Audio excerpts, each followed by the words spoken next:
Okay, good morning. So நம்ம வந்து இந்த வீக் ஃபுல்லாக என்ன பார்க்க போகிறோம் அப்படின்னா ட்ரிக்னாமெட்ரி பார்க்க போகிறோம்.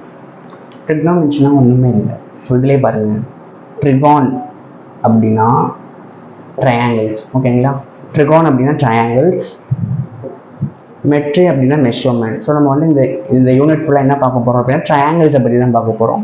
அதோட மெஷர்மெண்ட்ஸ் அப்படி இப்படின்னு தான் பார்க்க போகிறோம். ஸோ இதில் பார்த்தீங்க அப்படின்னா இந்த சம் ஐடென்டிட்டிஸ் பேஸ் பண்ணி ப்ராப்ளம்ஸ் வரலாம்.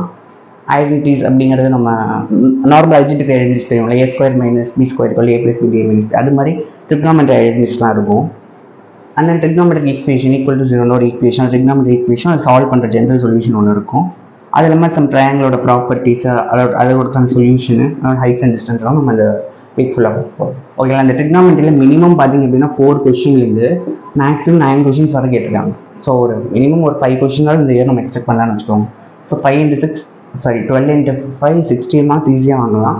ஸோ அந்த டாபிக் நல்லா பார்த்துக்கோங்க. பட் இதில் ஃபார்முலா நிறையா இருக்கும், கொஞ்சம் ப்ராக்டிஸ் பண்ணால் ஈஸியாக இருக்கும்.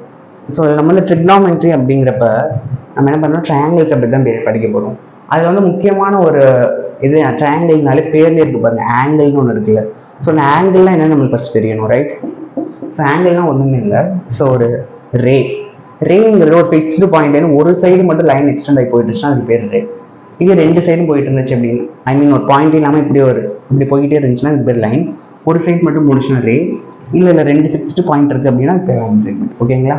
ஸோ வந்து இப்போ ஒரு ரே வந்து என்ன பண்ணுறோம் அப்படின்னா, அந்த ரே வந்து கொஞ்சம் நம்ம வந்து மூவ் பண்ணுறோம்.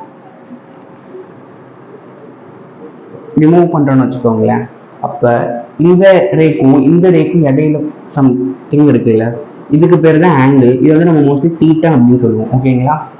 ஃபார் எக்ஸாம்பிள் இந்த ஓஏங்கிற ரே வந்து நம்ம ஓஎக்ஸுங்கிற ஒரு ரேக்கு நம்ம மூவ் பண்ணியிருக்கோம். ஸோ அதில் மேக் ஆகிற ஆங்கிள் தான் தீட்டா. ஸோ இந்த ஓஏங்கிற லைனுக்கு பேர் வந்து லைன் இருக்கிற ரேக்கு இருக்கிற சைடுக்கு வந்து இனிஷியல் சைடு, அண்ட் ஓஎக்ஸுங்கிறதுக்கு பேர் டெர்மினல் சைடு அப்படின்னு சொல்லுவாங்க. அண்ட் அந்த ஓங்கிற பாயிண்ட் ஃபிக்ஸ்டு பாயிண்ட் இது. ஸோ இதுக்கு பேர் என்ன அப்படின்னா வெர்டெக்ஸ் அப்படின்னு சொல்லுவாங்க. ஸோ இதுதான் angle. This is all angles. So next நம்ம என்ன பார்க்க போகிறோம் அப்படின்னா, இந்த ஆங்கிள் வந்து பாசிட்டிவாக இருக்குமா நெகட்டிவாக இருக்கான்னு பார்க்க போகிறோம்.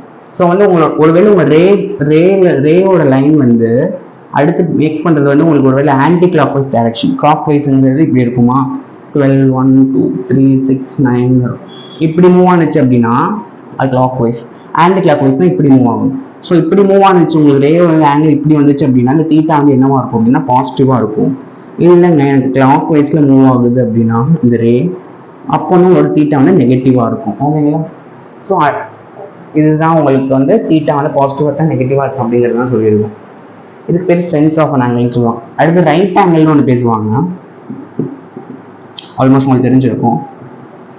ஒரு ரே வந்து இப்படி வந்து ஒரு ரே வந்து மூவ் ஆகிருக்கு. ஸோ நம்ம இந்த சைடு நம்ம இந்த ரேவை எக்ஸ்டெண்ட் பண்ணுறப்ப பார்த்தீங்கன்னா 2 ஈக்குவல் பார்ட்ஸாக பிரிக்குது.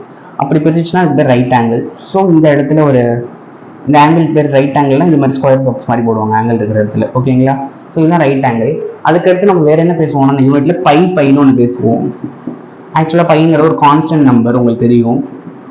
அது என்னவா இருக்கும்னா 22/7 சொல்லுவாங்க, ஆர் 3.14 சொல்லுவாங்க. இந்த பைனா என்ன அப்படின்னா, ஒரு சர்க்கிள் இருக்குல்ல, திஸ் இஸ் சர்க்கிள். இந்த சர்க்கிளில் பை ஈக்குவல் டு இந்த சர்க்கிளுக்கு சர்க்கம்ஃபரன்ஸ்னு ஒன்று இருக்கும். சர்க்கம்ஃபரன்ஸ் அப்படின்னா இந்த பாயிண்ட், இந்த சர்க்கிள் இப்போ ஒரு பாயிண்ட் இங்கே ஆரம்பிச்சு அப்படின்னா சர்க்கிள் ஃபுல்லாக முடிகிற இடம், அந்த இருக்கிற டிஸ்டன்ஸ் அப்படின்னா circumference. So circumference of the circle divided by diameter. ஒரு சர்க்கிள் டயாமீட்டர் அப்படின்னா சென்டர் பாயிண்ட் வழியா சர்க்கிள் இருக்கிற 2 பாயிண்ட் வந்து சென்டர் பாயிண்ட் வழியா டச் பண்ணணும்.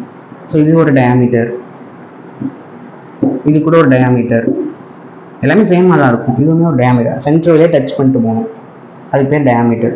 So circumference of the circle divided by diameters of circle. இதுதாங்க பேசிக் நம்மளுக்கு தெரிய வேண்டிய கான்செப்டான ட்ரிக்னாமெட்ரி. ஓகேங்களா? ஆங்கிள் தெரியணும், பை தெரியணும், இதெல்லாம் ரொம்ப முக்கியம். ஓகே.